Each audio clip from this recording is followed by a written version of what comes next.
Surf's up. We're with another episode of the Mauisnake Show. I am joined by Piggy, who is one of the best, if not the best, support players in all of Deadlock. Recently winning the 10K Aurora Championship with Team Mikaelis. If you listen to my last Deadlock podcast with Zergi, Piggy was playing alongside him, and Piggy was playing in the grand finals. Mo and Krill playing Kelvin. And I've tuned into your stream actually, Piggy, and I've seen you've played practically all the support characters at this point. First and foremost, though, before we dive into the game, why the name? Why Piggy? So it's quite simple. I played Minecraft back in the day, and I like the pigs, and then that's literally the entire story. It's that simple. All right.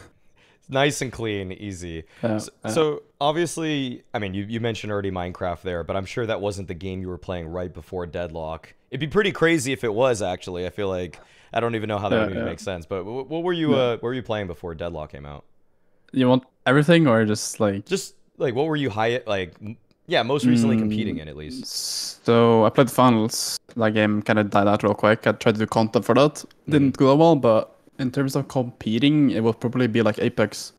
Okay. Tried to qualify for Pro League. I was like 1 point away from Pro League in Apex, and then I was kind of just like sad, so I just. Oh, okay. What? Yeah.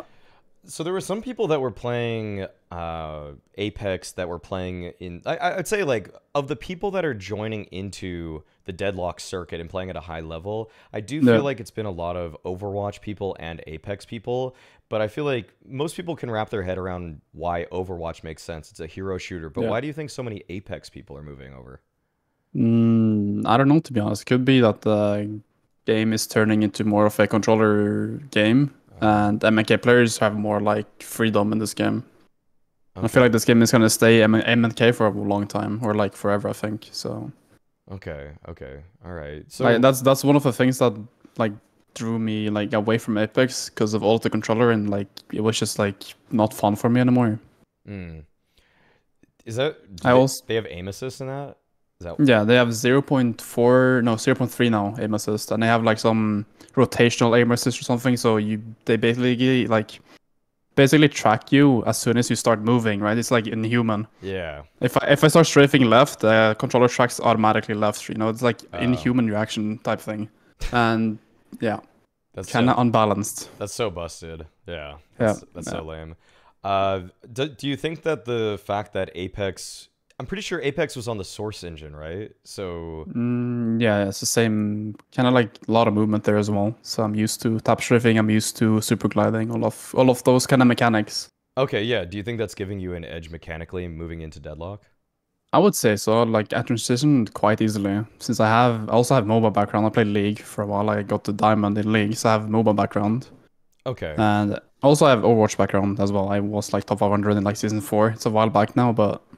Oh, okay. So I mean, okay, you've gone through a lot of different shooters and MOBAs at this point. I've gone through everything. Yeah, literally everything. Okay, actually, just curious then, because most of my fans are Counter-Strike people. Did you ever play CS? I don't like tech shooters. Oh, okay. It's just like I don't like the movement in tech shooters, or like how the guns feel. Like stopping and shooting is just not my thing. I don't know. Okay, yeah, that's fine. That's totally fair. I mean, yeah, to each their own on those kind of things. Okay, so, but you've seen, I guess your current team, or okay, actually, question first: are you still playing with the same 6-man? Yeah. But you guys replaced one player. Yeah, we replaced Halley with Demo. Okay, so Demo is more of a flex player. He plays a bunch of like weird characters that none of us really play. What are those? Like Viscous, Yamato, all of these like weird specialization heroes that I like to call them. Yeah, that's a good way to put it, because okay, let's just get into like your specialties then, actually, because you're supposed to be the support player for the team, and I feel like people right now in Deadlock, it feels a little, I think at lower levels people think the roles are fluid, but I feel like people have sort of already started to understand at the higher levels, okay, this character is built for this sort of role. So who would you right now consider, or what would you consider a support character to be? Someone that has a lot of utility in forms of stuns, in forms of healing, in terms of just utility that it brings to the team. Like Ivy has a bunch of stuns. She has AoE silence. She has the tether so you can replicate your healing, and then you have Dynamo with Black Hole ult, like all of these like utility that no other characters has, you know? Right. And then on top of that, you build more supportive. You build support items and utility items instead of damage items, for example. And I feel like one distinction that people might not recognize immediately is that, so people might say like, oh, but like, I guess what would be one? Oh, like, oh, there's a stun that's in Infernus's ult or whatever, but it's like, yeah, but he has a stim that makes his bullets do more damage. He can run around inflicting a lot of damage. Like his main purpose is inflicting damage. His main purpose is not the stun. That's to me one of the key determining factors. It's just like, is the kit built around inflicting as much damage as possible, or is it incapacitating the opponents or doing some kind of CC? Another fun thing is that recently people are starting doing support 7, funnily enough. Oh wow. Where they build into his 2 ability, which is like a large AoE stun, right? Yeah. So you build Echo Shard and you stun and then you refresh it and then you stun again. So that's like 6 seconds of CC, like a giant AoE CC. It's really strong, really strong right now. Oh, cool. Okay, I feel like there's gonna be a lot of room to build into like the niche builds and like the new things that are developing there.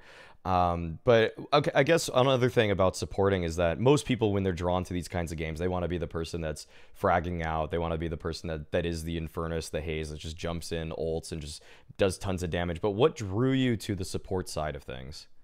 The thing is, like with MOBAs, it's so weird to me. Like I usually play the DPS heavy characters in any game, any FPS game that I play. Like in Apex, I played Wraith, I played like all of these roaming characters, right? That just does a lot of damage, or like positions so they can do damage. But in MOBAs, I feel like playing support is just more fun for me. I don't know why, but it's just how it is, you know? So would you say that that experience though translates to pubs as well, or is that only when you're playing with a team? It's both. It's both. I just find it like more fun to play support in MOBAs. I don't get it why, but in same in League, I played support. Like I don't know what it is. I'm just drawn to supports in MOBAs. I can't say that the act of just kind of rotating around, trying to be a playmaker all the time, comes more naturally to a support as opposed to being in a MOBA, the hard carry, where your whole job for the first 15 minutes is generally to avoid fights, but the support is trying to make things happen. So yeah. It could be the fact that I'm just like, I like doing things. I like being active on the map and doing things. Because supports don't really farm. They want to be in every lane and just not really taking that many resources in a competitive environment, right? So instead of like farming for an entire game, I'm just rotating, doing earns, doing all of these like objectives and rotating, and instead of just focusing on farm. So what would you think then would be, like in Dota and in League to an extent, we kind of, but mostly I come mostly from a Dota background, or at least that's what I played for my MOBA experience. There's like a 1 through 5, like 1, 2, 3, 4, 5 in terms of farming priority. When you're playing at a high level, do you guys feel like you're outlining that, the like who has the highest priority versus the least, or how do you determine? It's like it comes kind of naturally, to be honest. Like some characters are just better at farming, so they naturally are just farmers, you know. It's the Haze, it's the Sevens, it's the Infernuses, you know. They usually get high prio, and like sometimes as a support I do camps, but that's when there's like actually like when there is downtime, I just do it because why not? Okay. And when it comes to farming, like if I can go more into detail, like in competitive we usually steal camps, right? So I'm the character that usually hovers around the carry in case stuff happens. So if they're getting dove or something when they're still in camps, I can rescue beam, I can save them, or like anything. Do you think rescue beam is just essential on every single support? Yes. Yeah. Okay. If you don't buy rescue beam, you're just trolling. I don't know what to say. Yeah. It feels too strong right now, or it feels like it's too essential. I guess I don't know. Yeah. Would you mind explaining rescue beam for people who are like maybe they just haven't looked closely at items? Rescue beam is essentially a 3k item that heals a target for a percentage of their health, and it also pulls them if you click M1. So if someone is like in their backline, you can rescue them back to your teammates. So it's just a free escape essentially.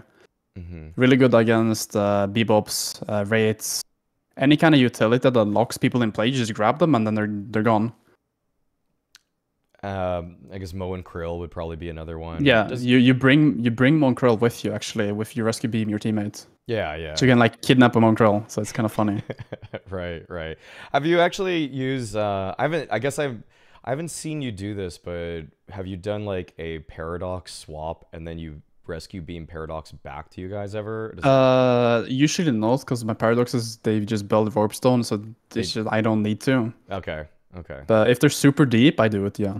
Okay, yeah. I mean, it's just like it's just such a great way to help out a teammate, and it's just so valuable all the time. Like it's giving your teammate another escape. So it's just so much utility. Are there any other items that you feel like are essential in a support character's kit? Health Nova. Okay. It's a must buy item because you buy. They recently changed it so. Healing Right now upgrades into Health Nova, and you buy Healing Right early anyways. So Health Nova just is it's basically AoE heals, and it scales with how many teammates you heal. So it's just like boosts all of the healing, and then it's just so good for team fights. Okay. So more into like your experience with playing this role. So I feel like in Dota very frequently, the person that's usually playing the support character, because you're talking about being an active player, one that wants to just constantly like be moving around the map. Usually in MOBAs, the captain of the team, like the in-game leader, is the position 5, the hardest support player, because they're getting to look at it. Do you feel like you have that role with your team as well? I don't really say a lot, but I usually look at the map more than anyone else. It feels like, I don't know, I just look at the map constantly, and like I'm seeing for where's being pushed, where I should push, where should I position according to where the enemy team is positioning, and like it's a lot of just like looking at the map essentially, and just like calling. Like I do mid boss timers, for example. Yeah, that's another thing I do. I call urns, and I usually I'm just around objectives all the time, most of the time. Okay, so if you would, I feel like it's probably more fluid than say a Dota, because I feel like in League of Legends and Dota, you can usually just have your hard carry maybe slightly protected, like sort of in a formation that's sort of like shielded, but he's a little bit away from everybody. But in Deadlock, since it's 6v6, there tends to be more stuff that's going on the map at the same time. How often do you think how often do you find in high level games that there's just like 2 fights running concurrently? That's quite frequent too, actually. So you kind of have to prioritize like where you want to be. So like usually there's fights for walkers, there's fights for different objectives, right? Yeah. So you kind of have to like understand how to prioritize objectives. Let's say there is 1 walker missing until we get a flex slot. That's a high priority objective, so you should rotate for that instead of pushing some random tower that's not really giving you anything, for example. So it's all about like knowing where to position yourself and what fights to take as a support, and like what fights you need to win. Right. Okay. So what would you say? Could you go through your flowchart of just like the mental checklist in terms of you want to clear this out, then this out, then this out? Like, I think like an easy example would be like, okay, you got the first level of walkers there. Like, would you? I guess just kind of like to help people start to build this hierarchy in their head. Like, would you ever, if there's a walker, start running the urn or anything like that?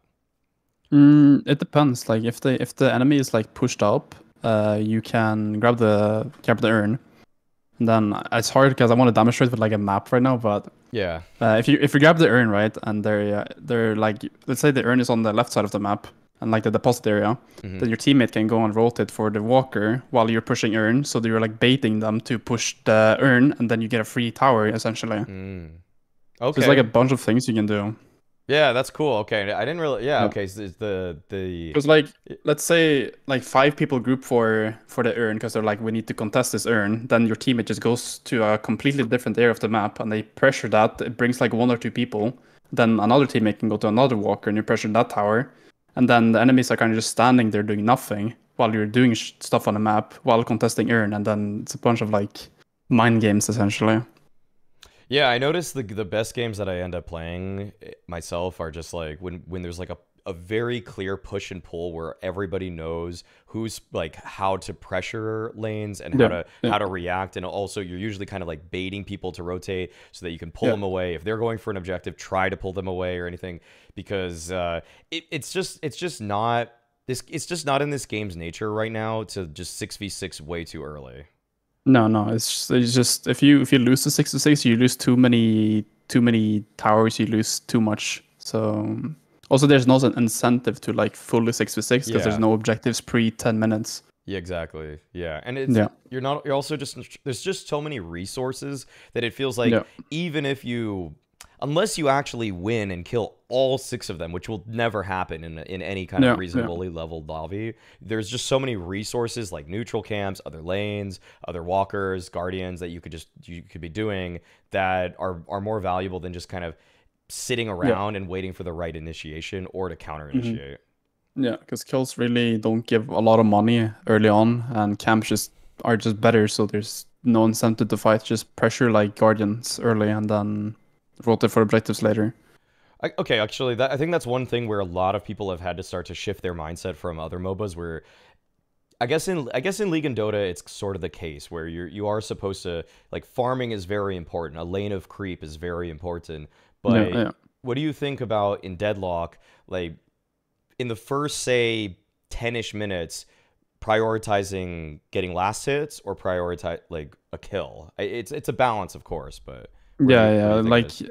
usually in lane, you prioritize getting creeps before anything else, and then you focus on poking, like Yeah. over anything. And unless you're in a duo lane where your duo partner can poke for you, but like most of the time, you want to just push the wave and then just start pressuring the towers as early as possible, because it's worth so much more than getting a kill, and they get just far fast sit back, and Yeah. they're just the entire wave is just there again. Like kills really don't matter in early game.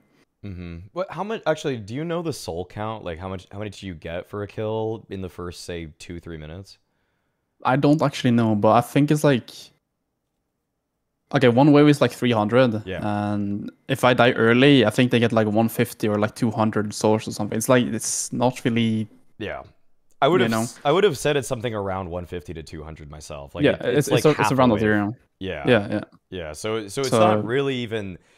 It's more the way I've talked about it with my friends is that it's more about denial than it is about yeah, necessarily you're not yeah, getting a lot by getting that kill. It's just that you're now kind of making it so he might miss a couple creep too. yeah, So yeah. that's why poking is more of a prevalent kind of laning tactic than like full diving people.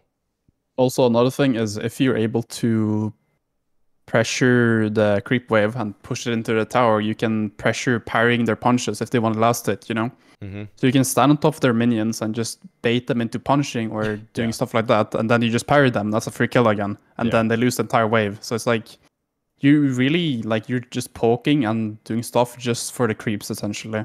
Hmm.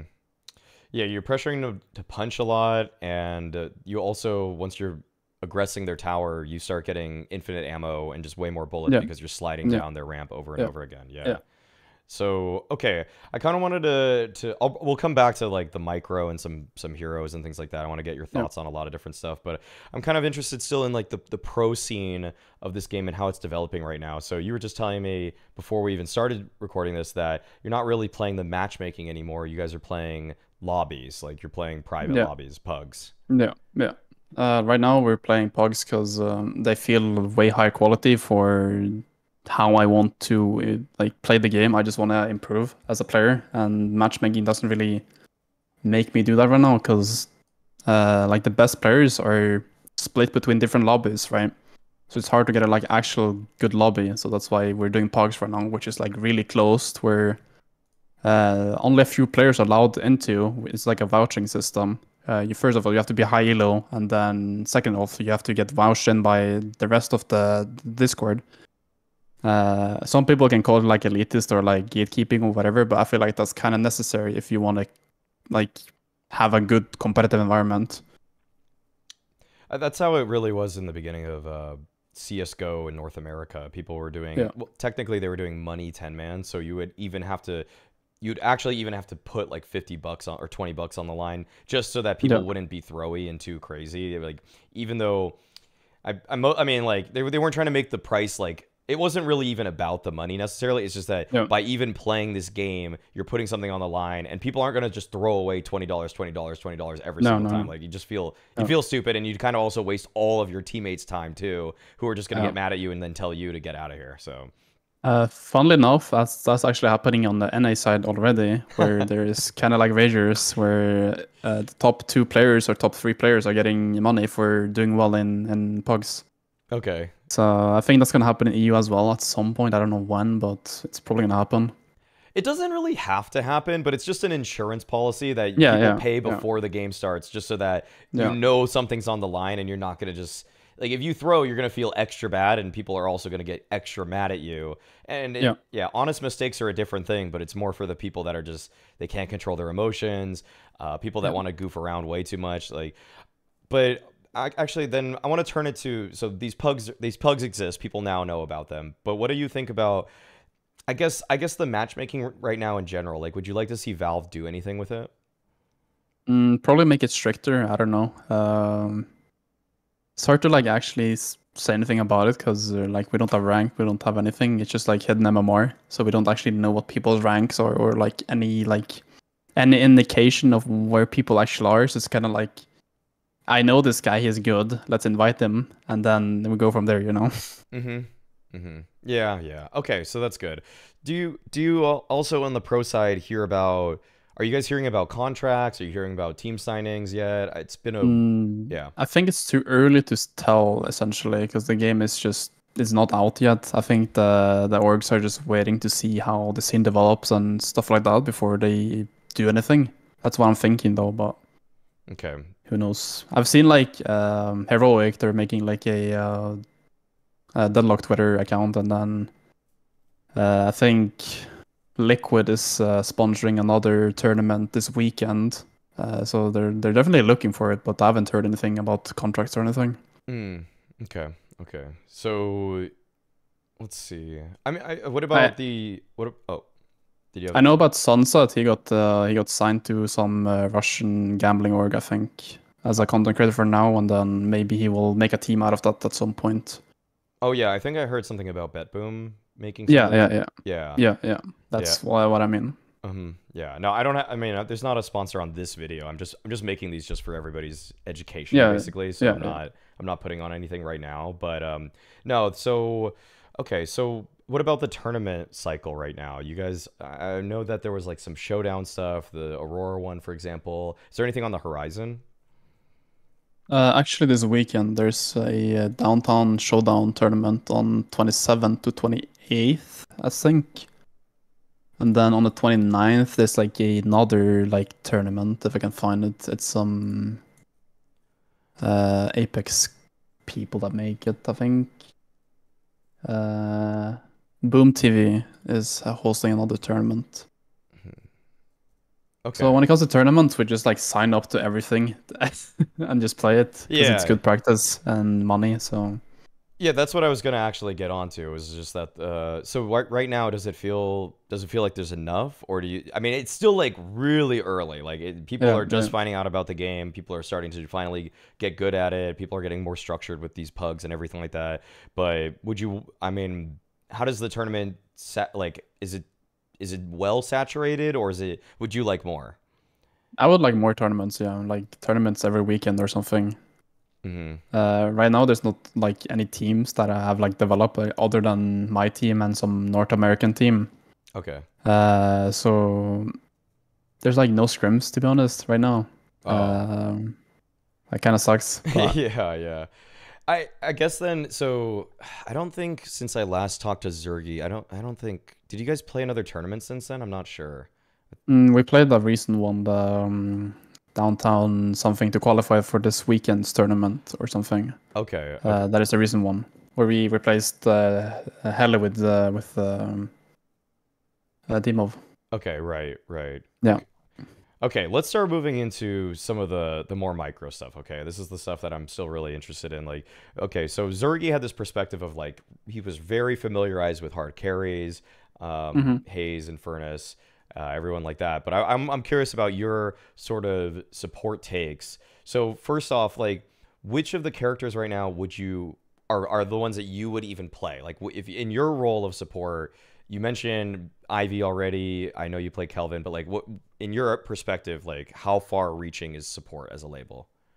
Mm, just utility. Like I Okay. mentioned Seven, right? Yeah. Seven, like like he's a carry essentially, but you can build him as support.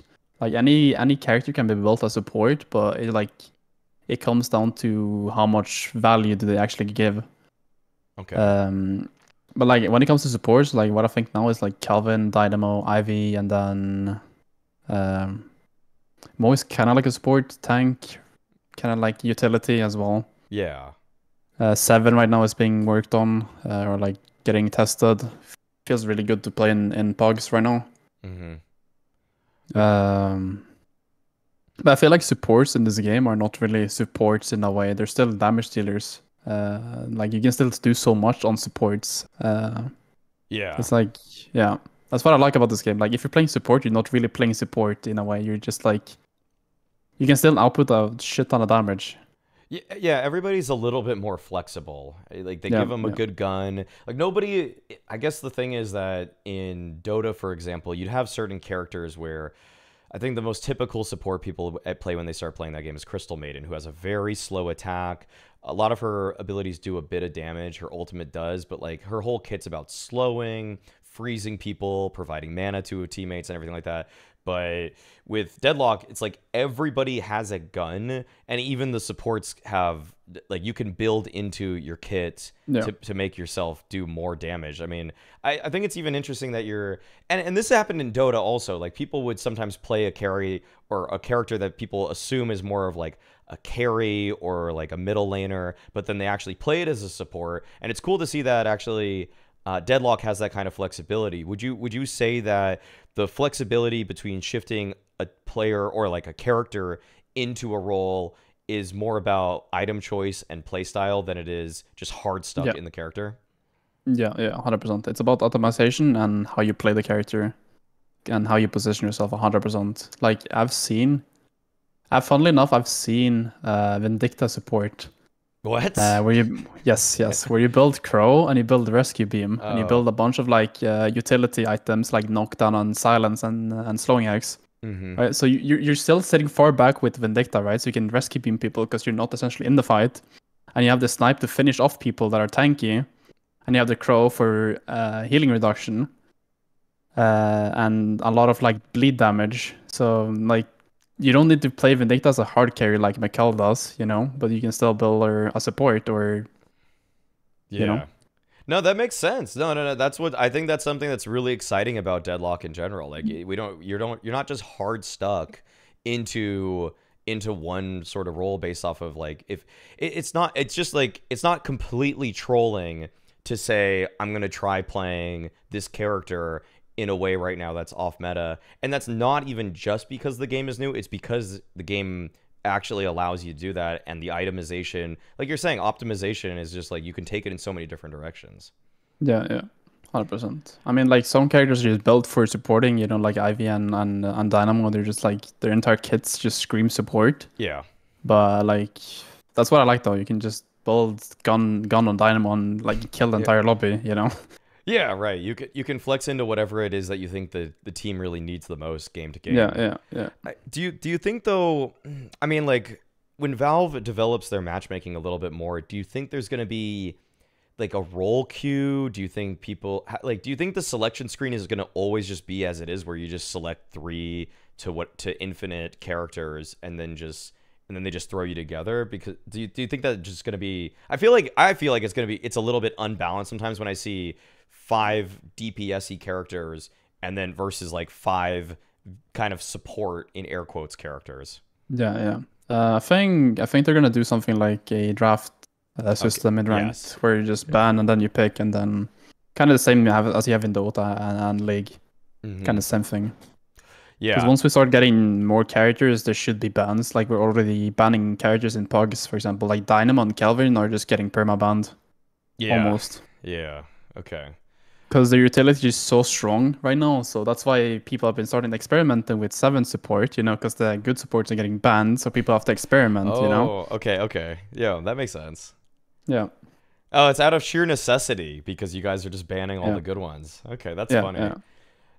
Okay. Let's get into some of the micro stuff right now. You talk about Dynamo, Kelvin being banned all the time. Dynamo was again not played at all at the Aurora tournament. Feels like this hero is just too crazy right now. I guess what do you think right now about Dynamo? Okay, let's even rank the abilities. What do you think his ultimate is that the bread and butter of this guy? Yeah, you press one button and you win the game essentially. It's just how the character works. Like you have to buy Unstoppable on 5 characters or 6 characters to deny his ult. It's like, you know, it's just too strong right now. Right. And then later Dynamo usually gets Refresher or he gets Unstoppable. If he gets Unstoppable, you cannot stop it. You can't curse him. He's just like, you're just dead. If he hits a good black hole, the game is over. Does Refresher refresh Unstoppable? No, it doesn't. Okay. Does it? I can't remember. Maybe it does. Let me check. Like actually, let me check right now. Yeah, I'm asking some of these questions based off of just like trying to give a good podcast product to people, but I'm actually asking this one out of I'm not sure what the answer is to the question. Beyond No, it doesn't. It doesn't. Okay, it's just abilities. Yeah. That'd be very Yeah. It actually does, by the way, it does in Dota. The refresher Oh. item in Dota actually refreshes your BKB, which is kind of your unstoppable, and then you can just go. Seems quite busted. Yeah. I mean, it's really, really late game, and refresher in that game is incredibly cost prohibitive. Like, it's super expensive, so you're very rarely going to have both of those items. But it's possible. But yeah. Okay, so beyond that, what do you think about his other abilities? I mean, he's got basically a built-in knockdown. His like teleport, which his tether is probably not his tether, but it's like quantum entanglement. Yes. Entanglement. I can remember. It's actually like probably one of the strongest abilities in the game as well, because he can dodge any ability in the game. He can dodge any stun, any ults, anything. It's so strong. And he can also just take a teammate with him that is being stunned. So yeah, you can bring your entire team with him essentially. Yeah. So let's say you're getting lash ulted, like he's about to do the grab, right? You just quantum entanglement whoever is getting grabbed, and value is gone. Right. Okay. So that's same with Infernus ult. You just dodge the stun and you bring whoever is with you, and you just dodge it. Mm-hmm. Do you think they need to rework his kit at all? We haven't even gotten to his other 2 abilities: the kinetic pulse, the rejuvenating aura. And he already just seems like he's so oppressive in the amount of utility that he has. But yeah, I guess okay. Actually, we'll just go through the other abilities first. Like, okay, for kinetic pulse, it's kind of like a knockdown. Okay, I guess how do you perceive it? It's essentially like a hard CC abilities, because if you get knocked up, you cannot move, you can't dash, you can't do anything. And if you're building some gun damage on Dynamo, you just knock them up and you just headshot them, measure that head, and they're just like half HP.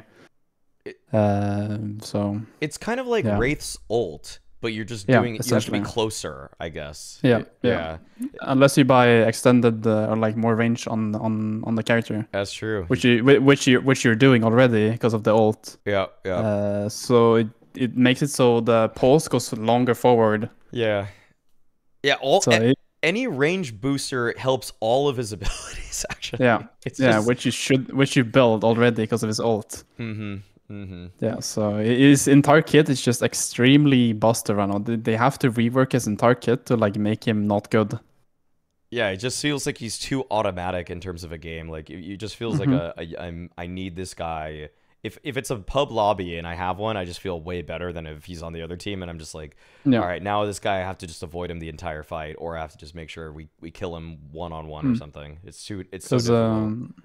Also, Dynamos now buy Warp Stone, so you can Warp Stone and then do the knock-up. It's essentially like a free ganking tool on top of that as well. Yep.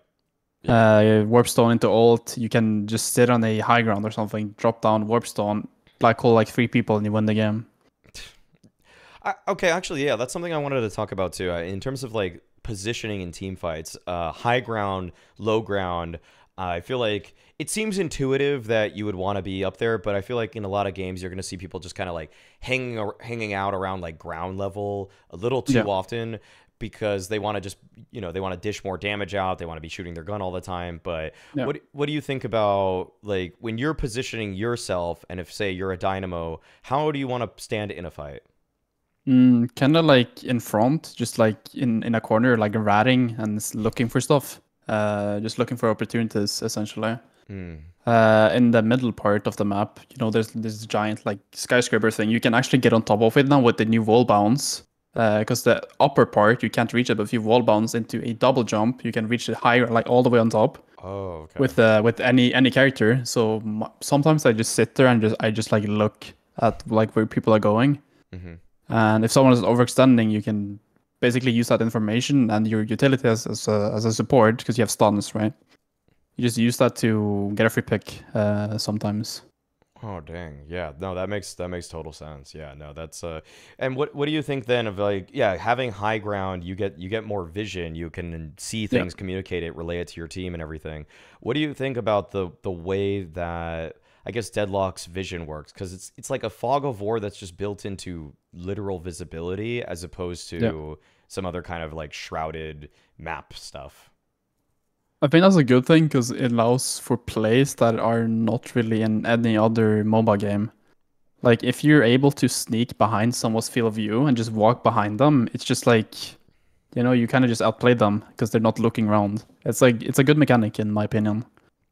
I agree. I totally agree. I mean, the amount of times that you'll be playing and like someone's trying to chase you and you go down into the sewer and you can juke them by either going upstairs or hiding into one of those kind of dead rooms, and or just there's so many ways to just use the field of view that other MOBAs would just like, they would just show you. It'd be like you can't sneak up behind somebody in a MOBA if they're in like out of the fog of war. They're just obviously they're on the radar. Mm-hmm. Like same with like that comes down to like movement as well. Like movement on top of the vision just allows you to do so many like outplays with characters. It's like insane how much stuff you can actually do with movement and just running away from people. Especially if you have a lot of stamina. Like Ivy has a lot of stamina, so the amount of times I just run away from people now is just kind of crazy. Yeah, true. Do you think there's certain player or character models that are better suited? Because it is a little bit about seeing. Like, have you ever noticed, have you noticed in a game that certain character is harder to see than the other? Probably Ivy, like action rat character. Like she's tiny, she has a bunch of stamina, like it's hard to catch. Her stone form gives her basically half her health back. She can just fly away. So she's like a annoying character to deal with in general, because her hitbox is kind of small as well. It's like she's tiny. Yeah, okay. Who has the biggest hitbox? Is it Krill? I think Krill, because he has 2 headshot hitboxes as well. I feel like that's such a weird feature that they gave. That just he's so beefy that it is. I guess that's the way that they play around it, but it is. Yeah. I think it's really funny that they do that. So how about Viscous is just kind of like a big, I don't know. It's not really that big actually. It's just a big. Abrams is taller, like bigger than Viscous. True. Okay. Who else? I guess. Yeah. No, those are probably the bigger ones. Lash is kind of beefy. I don't know. Lash is kind of small. Dynamo is kind of big as well, actually. Okay. Oh yeah, Dynamo is pretty wide. Yeah. True. Yeah. Bebop is also quite wide, but. Other than that, I think like Krill is probably like the largest, and then you have Dynamo and then Abrams and then Bebop. Yeah. Do you think there's actually a balance to the fact that certain characters are bigger, smaller than the other? I never really thought of this too closely. I would say so. Like imagine if Krill was tiny, like that character would just be really strong. Yeah, true. Character that can point and click stun you and heal his entire health bar with one ability. Yeah. And his tiness on top of that, like he will be so unbalanced. Okay, let's talk about Krill. You also play a good amount of Krill. What do you think of Krill's kit? I've actually been experimenting and just testing in the pugs, and I feel like Krill kind of falls off. I don't think Krill is as good as people think it is, because Rescue Beam exists. Exactly. Combo just gets countered with one item now. Yeah, or stuns, or stuns. Yeah. Yeah. So I feel like Mon Krill's value has kind of gone down with time in a way where people like know how to like play around them. Because if you see a Mon Krill run at you, you know what he's gonna click his button and stun you, you know? Yeah. And if you have a rescue beam, you can play around that and just rescue beam. But like later when he gets Phantom Strike and he Phantom Strikes on top of you and ults you, it's kind of harder. So Mm-hmm. I don't know. I feel like he's very strong now in early to like late mid game. Okay. Because in mid game he doesn't have Phantom Strike, so he's kind of just like there existing. Yeah, when everybody else is getting a lot of mobility in the mid game, it feels like he's Feels like you can catch no one unless right. you build like super speed Sonic build on him, which I do. You build fleet, you max your dig ability, Yeah. and then you get your boots, so you're really fast on the map. Okay. I've seen who was it? I think it might have been Mikael S doing like on his YouTube a build for Shiv where he just went all into mobility and just was running at people. I think Heroic Aura was part of it also. Yeah. There's a lot of ways to just make it so you become an oppressive character, just literally sprinting at people the entire game. So okay, so beyond that, let's talk about Ivy's kit also. So I mean, you talked about the size, the fact that Ivy can just has a stun, heal. I feel like Ivy I think Ivy in a lot of ways is probably the most misunderstood character, maybe in the game, just because people see that you have to, tether to somebody, and they're already like, that's too much teamwork for me. So how do you see Ivy though, as someone that plays at a super high level? So when it comes to Ivy, I have too many games on Ivy. I have like 300 soon or something. I can't remember. Okay. I have a lot of like Ivy games, but Ivy is it your like most right played? now. Yeah. Okay. Ivy is my most played character. I don't know. She's just fun. Like people misunderstood. Like you can build her gun, you can build her pure support, you can build for ult. But I feel like building for ult is just way stronger right now because of the AoE silence, and people don't actually know how to play her in a way that. Like she is kind of like, I don't know. It's hard to explain the character. She's so weird. I don't know. Like her role is just like she's so flexible. I don't know. Okay, so you have let's just go item by item, and we can kind of like, or I mean, ability by ability. Your first one, the Kudzu bomb. The bomb is quite big. You use it to like in lane, for example, if I know someone's going for a creep that you want to punch, I toss the bomb on top of the creep, so they have to contest the creep and take damage at the same time, which is kind of like how I use it in lane. In late game, you just toss it randomly to like slow them. It's probably like the worst ability for Ivy right now. Is you don't really build for it at all. And then the tether is actually quite misunderstood as well, because it replicates your healing and it boosts your fire rate and your bullet lifesteal. Yeah, that's what I was gonna say. People don't know that tether actually replicates the stone form healing you do on top of that. So if you tether into stone form and you heal for, let's say, 1,000 health, 30% of that you heal for 300. So you heal your team for 300 mid fight. Yeah. And then tether also replicates your health nova healing and your rescue beam healing. And your heroic aura, which is something you're gonna buy as well, because heroic aura plus tether plus the movement speed you get, so you can slide. So you can start sliding while lifestealing, while supporting a teammate and giving the fire rate with the heroic aura and the tether. Yeah. Yeah.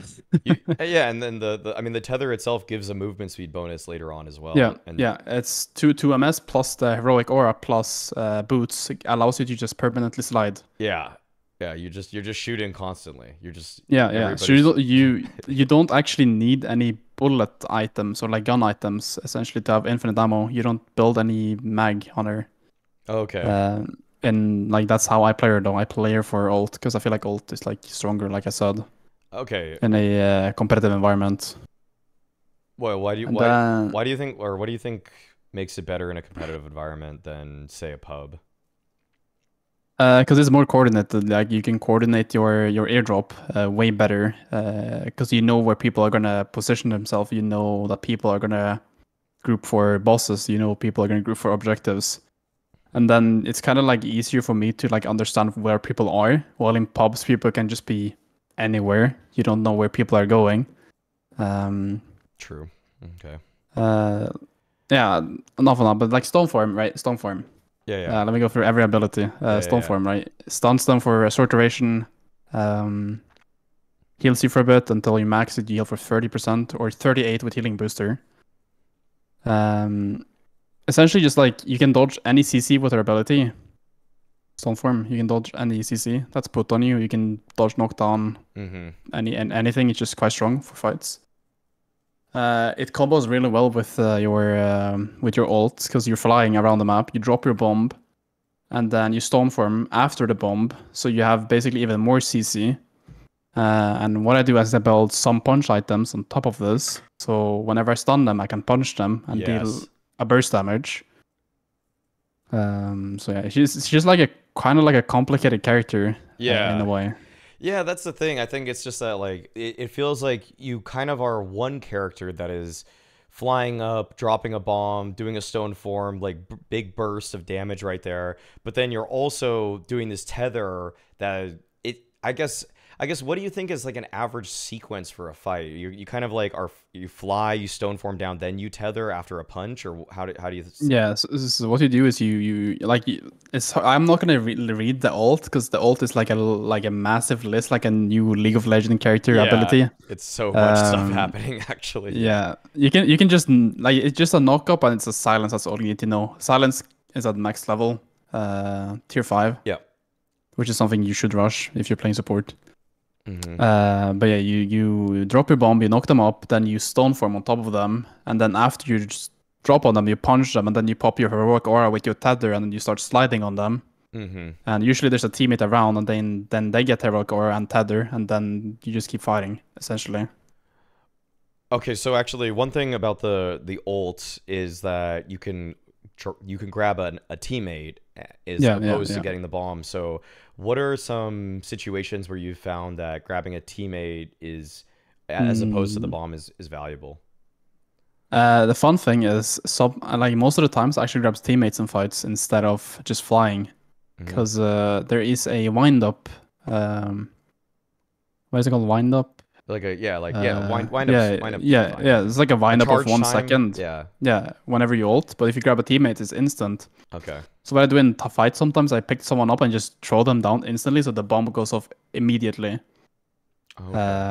And sometimes you just grab teammates for rotations. Let's say there's a fight happening on blue or something, and you're on green. You just pick up a teammate, you join the fight, and suddenly it's a 4v2. Okay. Yeah, the rotation time is so fast. Yeah.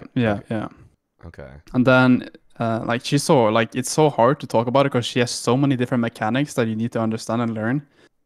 You can tower die with her so easily because you drop the bomb on the tower, or like your teammate, you drop your teammate on the tower, knock up into stone form, and then you're tanking the tower because you're already tanky, and then your teammate can just finish them while they're stunned on the tower. She's interesting.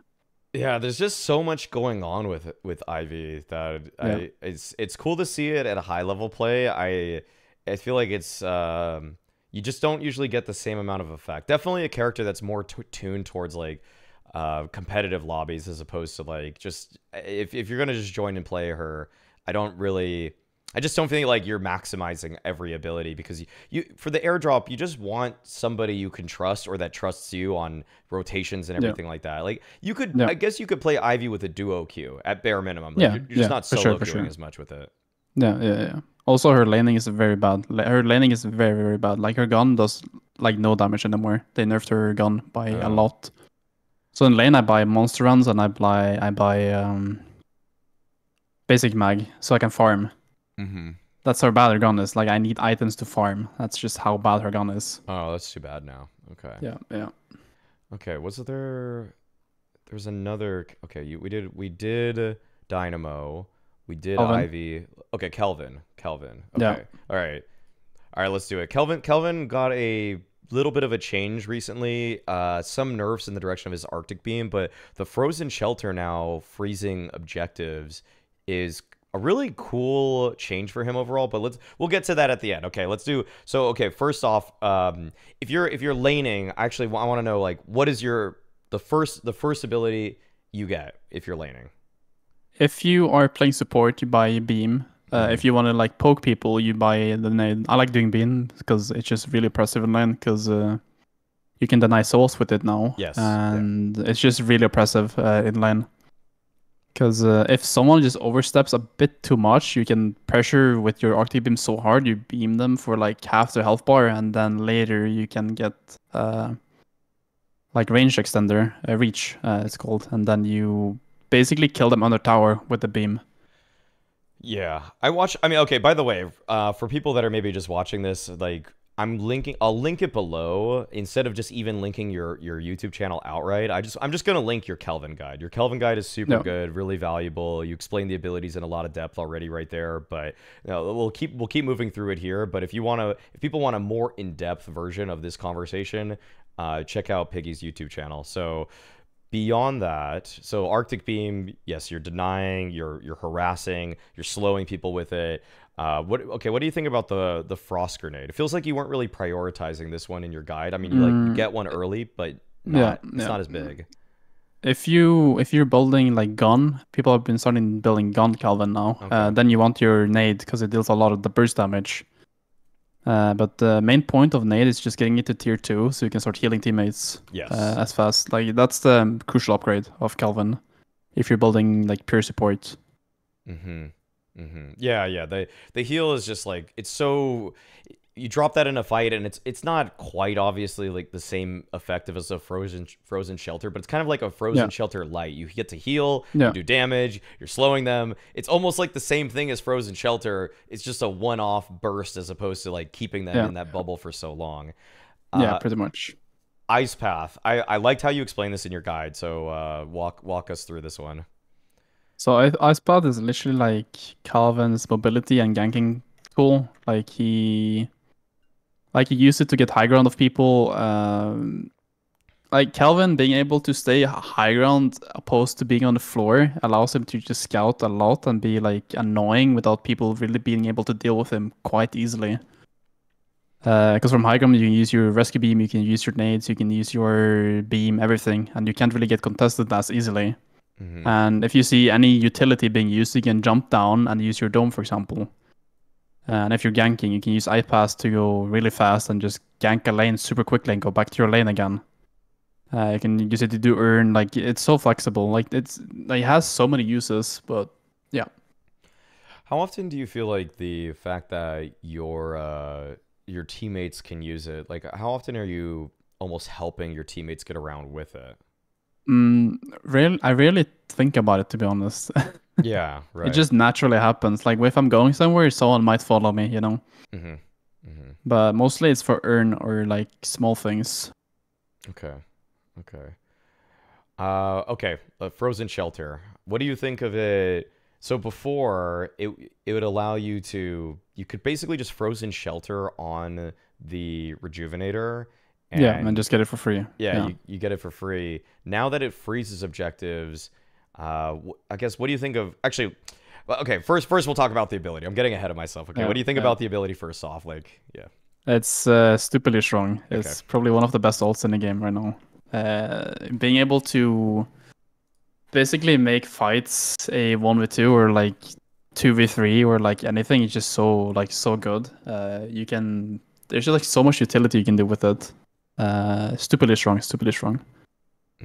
Yeah, if you ever just capture any kind of number, it doesn't even really need to be a number advantage necessarily, as long as you have something that can sort of CC in this like small area, or you're just going to target one person in it. If you can just isolate a fight, you get one teammate in it, you get one opponent in it, or even just get one teammate and you have two opponents in it, it still just feels like you're creating a home field advantage everywhere you are. Like you're healing you and your teammate more, you're slowing your opponents more, their fire rate is slower too.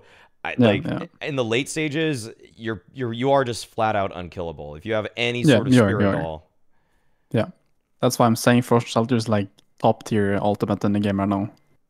With just the utility it has, like just the stats you get in it, not even talking about the other things you can do with it. So how have you found that you're using Frozen Shelter after the update that it freezes objectives? So You can essentially tower dive people now with Frozen Shelter with a teammate. Because the towers get frozen and they don't attack you, so it's just a free tower dive essentially.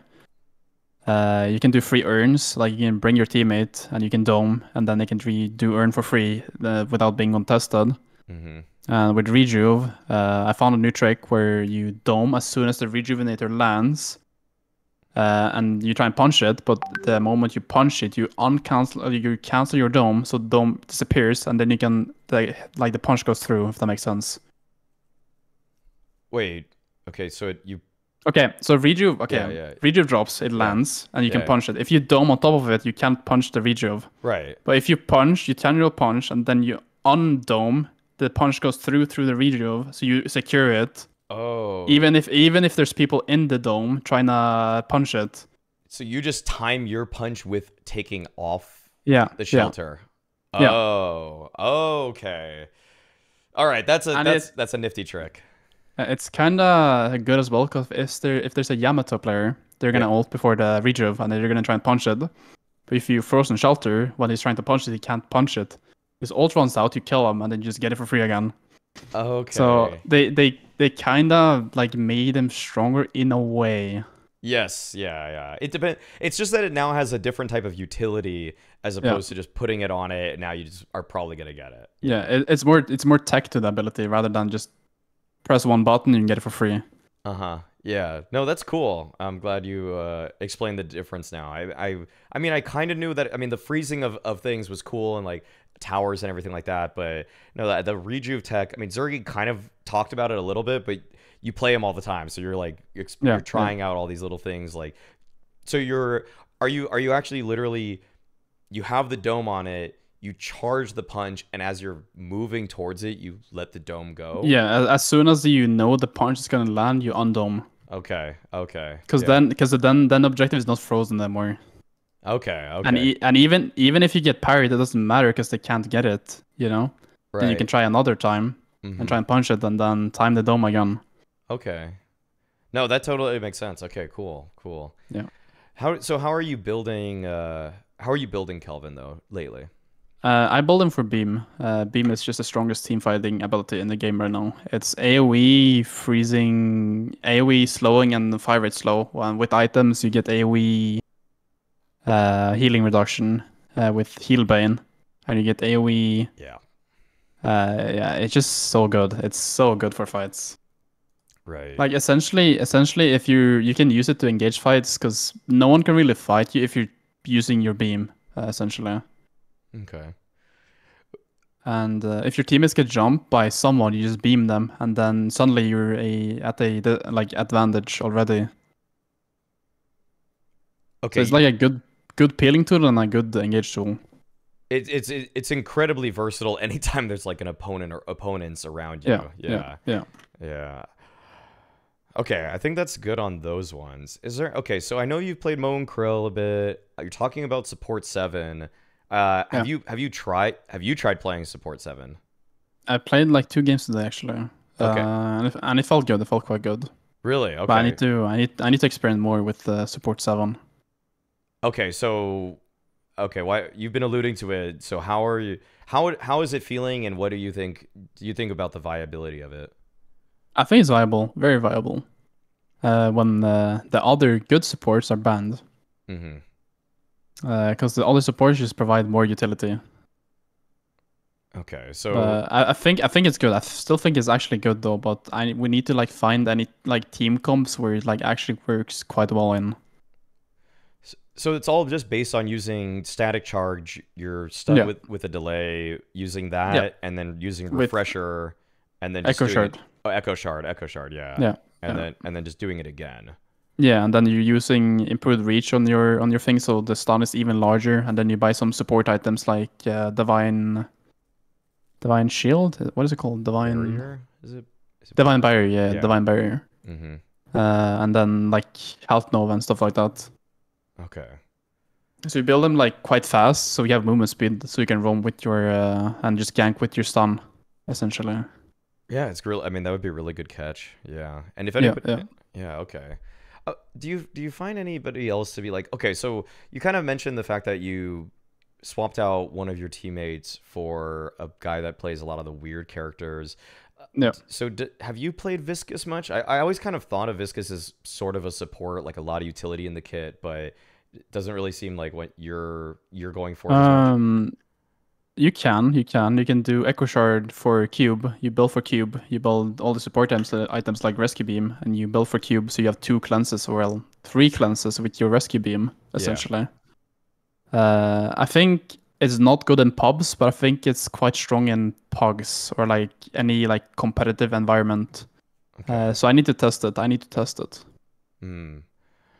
Okay, so Because whenever I played in pubs, it doesn't feel as strong as I think like as strong as I think it is.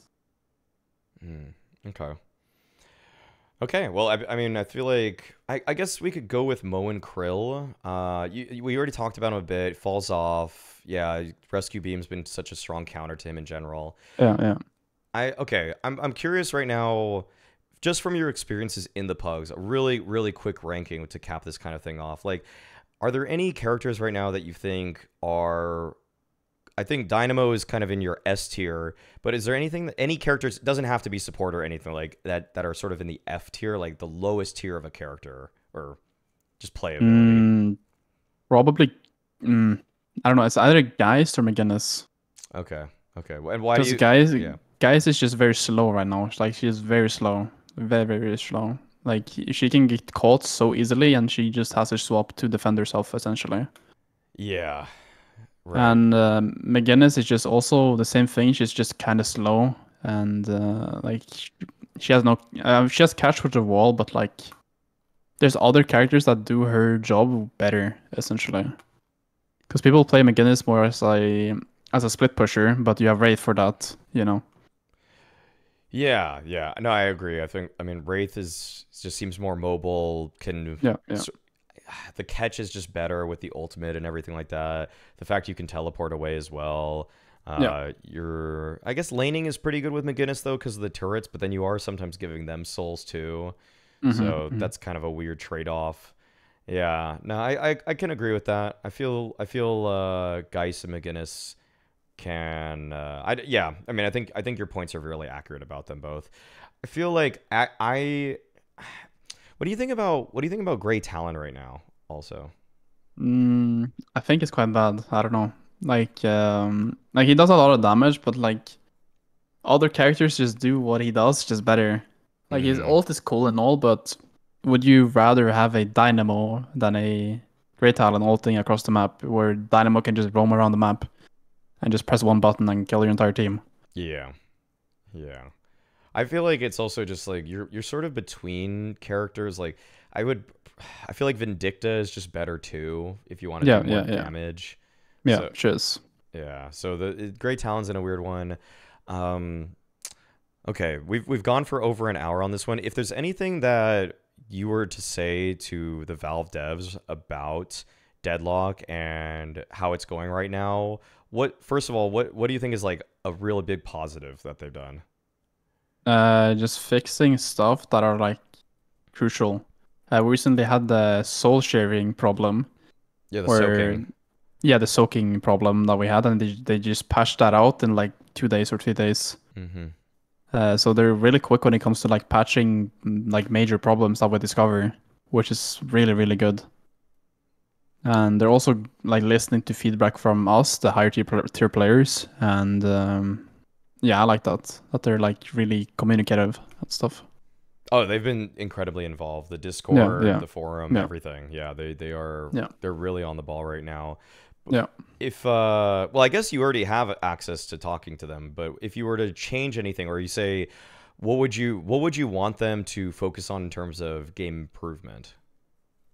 I don't know, to be honest. I feel like the game is just such a good state now. I don't know what else they could improve on. Probably just add ranked or something. I don't know. Yeah. Like they recently just added custom games, which made pogs even easier. So I don't know. I'm just happy. Okay, that's cool. No, that's good. I know. I agree. I think the game's in a good state. I feel like the stuff that's naturally going to come as the game releases, like more heroes, maybe a different kind of matchmaking system, a rank system, all of that would be good. But other than that, I feel like they've done honestly, I'm just personally shocked that I've come to like the game as much as I have, because I feel like Counter-Strike people in general are notoriously just like, we don't like other stuff that often, Yeah, because yeah, it's yeah. just like we just want bare bones, super good basic. But I've been really shocked with. I mean, the updates are really great. The balance changes. I feel like in fact, just in general character design and everything. Like they've also had Yeah. visual improvements, because I actually got the beta back in, or the alpha, I guess, back in May. Like 4 or 5 months ago, and I just didn't really like how it looked. I feel like it was a little more Yeah. monochromatic Mm. or something. And I think they made a couple colors pop a little bit more. They changed, what did they have? They had like a yellow and an orange lane, but then they made it green. Yeah, Or yeah, yeah. And I feel like that was good too, because things just looked a little too red and Yeah, yeah, yeah. gray and Yeah. boring, and now things pop a lot more. And I'm just visually, it's just better to look at. Yeah. Personally, I feel like having that gray monotone was not bad because you could kind of understand like what abilities are getting thrown at you. That's true. Yeah. So I feel like the way they have designed the visual is actually good, even though it's like kind of like gray or like darkish, whatever. I think it's like calculated because you can see what's going on your screen. You can see what abilities are going off, and it's not like getting blurred by all the distractions in the background. That was actually a Valorant design philosophy early on, where they said that everything at eye level was going to be kind of like less colorful, but then all of the cool map design and flashy stuff and elements for the artistic expression to go crazy was going to be Yeah. like above, so that it wouldn't usually distract you from what's supposed to be happening right there. Although that game Yeah. is super colorful. Like there's a Yeah, lot, yeah. like Yeah, an ability will have 3 colors built in. Like a wall will be purple, gold, and white or something, which is just yeah, like, yeah. just make it one color, please. That's my thing. But I think Valve actually, I don't see too many abilities where I'm like, that's too much going on for me yet. Yeah, yeah. Okay. Maybe we'll see something in the future. Who knows? You know. I hope not. I hope it's not No, too much. I hope it's not too much. Everything's so clear Yeah. for me right now. That's what I like about it. Yeah, same. Yeah, they even made it so that some of the active item abilities are a little bit, visual cues are even better now too. Yeah. They changed Phantom Strike, so it's more like you get an audio cue, you see particles. Before it was just like point and click, you heard nothing, you just got Yeah. stunned by Krill, you know? Yeah, it's just weird. Yeah, it just Yeah, felt. yeah. That's what I meant. Like before, it was almost like too little is happening, and now it's reached a good balance for me. So no, they're doing great work over there. Anything you want to plug, but as we wrap this up? Probably my Twitch. That's it. Piggy XTD, and go follow me. Okay, That's about it. I'll link everything that you said here below. Thank you so much, Piggy. This was super insightful, and hope I get to watch you competing way more, because you guys are awesome. Your team is great. Yeah, Actually, thank you for. well, sorry to cut you off right there. What's the official name of your team? Is it still just Team McGinnis, or what is it again? I mean, right now we have a team named Buff Enjoyers. Buff Enjoyers? Yeah, do you want to know the lore behind it? Yeah, sure. Yeah, you know, in the tournament we played, right? We were stacking on the buffs on the tournament. You know, we got like, if you know what I mean, like the buffs. Like the ones on the bridge? Yeah. There was a bug where if you stack multiple people on it, everyone on your team got a buff essentially. Oh, the 10-minute bridge. Yeah, spawn things? yeah. Oh. So if you stand on pre 10 minutes, everyone gets it, and we accidentally used it because we're so locked in and focused, right? We didn't really think about it. Someone just made a call, stack the buff, so we're like, okay, we didn't think about it because it's a bug, it's banned, right? And then we got penalized for it, and then we just named ourselves Buff Enjoyers because of it. Oh, okay. That's good. That's clever. Yeah, embrace it. Yeah. Embrace it. Yeah. Like, we ended up winning the tournament regardless, though, but it's funny. No, but thank you so much. I mean, this again, super insightful. I hope you guys get signed to a big ass org. Hope you guys just stay together and keep competing. I love when there's just continuity, longevity. I like that you guys have defined your roles and everything like that. You guys are obviously doing what needs to be done in order to make sure that this game gets as serious as it possibly can, as quickly as it possibly can, with the lobbies you guys are doing. The fact that you and many people on your team are streaming, releasing content, like this is all going to lift the scene up in so many different ways, which is why I wanted to reach out to you and a few people on your team. So thanks a ton. Yeah, I appreciate the interview. I appreciate that you're reaching out and stuff. So yeah, Thank you for the opportunity to be here. All right, absolutely. And thank you for everybody that watched. I of course have Piggy's links below, Twitch, Twitter, YouTube, all are going to be there. And as always, being toxic is a choice.